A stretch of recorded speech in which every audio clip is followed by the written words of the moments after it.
I move that we send House Bill 98 to the floor with a due pass recommendation. Committee, we have a motion to send House Bill 98 to the floor with a due pass recommendation. Is there discussion on that motion? Representative Achilles.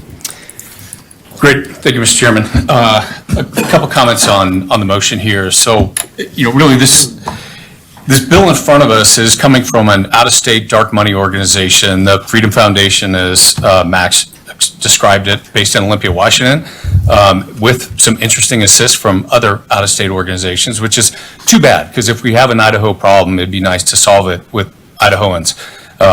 In your folder, there's a handout with just a couple things from the Freedom Foundation's website. And their mission, as I highlighted on the handout, is to undermine all public sector unions.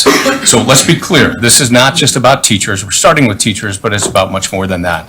And since we're spending so much time on taxpayer funds, I think as Max noted, the Freedom Foundation is organized as a 501c3 nonprofit.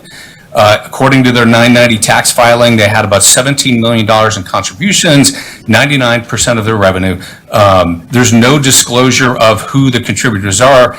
And so, assuming these donors are reasonably wealthy people that cut these checks, they're probably in the 37% federal tax bracket, which means the Freedom Foundation and their donors are taking somewhere on the order of about $6 million of taxpayer funds just as a function of their 501c3 status. Representative Achilles, I've allowed you a little leeway.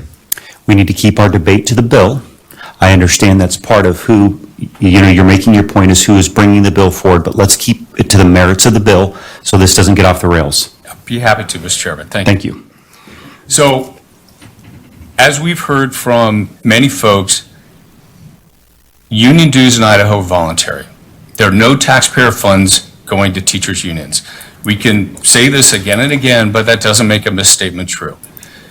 And there's no assessment here of the net benefit to teachers and unions that they have in the school districts, as Mr. Grover highlighted.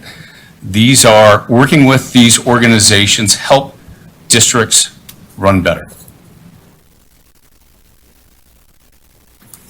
So this bill effectively removes the option for districts to collaborate with your unions and inserts significant penalties on teachers for any sort of activity.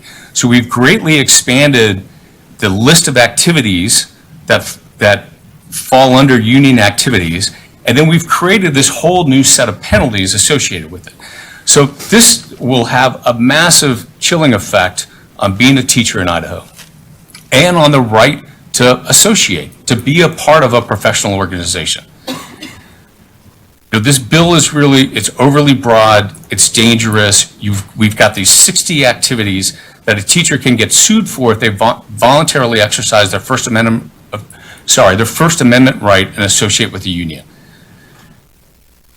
So just bear with me for a minute, just this thought experiment, and it's relevant to the bill, Mr. Chairman. Well, I'll determine that.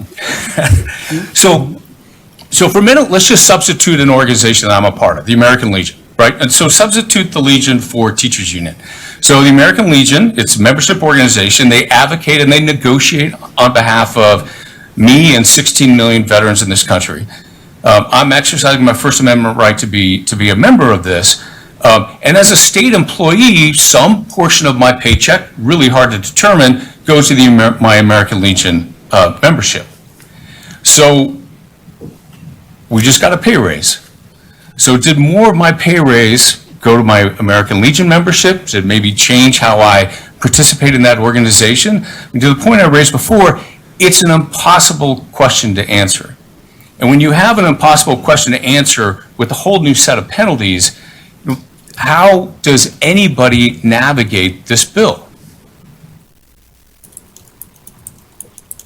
I think at the end of the day, education is a top issue for Idahoans, right? You look at the Boise State Public Policy Survey, every year for the last 10 years, Idahoans are concerned about education. They want a better program. They want their teachers paid more.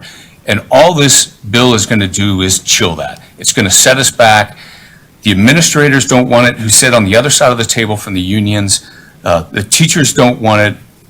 The only folks that seem to want this thing are a lot of these out-of-state organizations that have an issue with public sector unions. So with that, Mr. Chairman, I suggest my colleagues vote no on this. Thank you, Representative Achilles. Representative Dygart.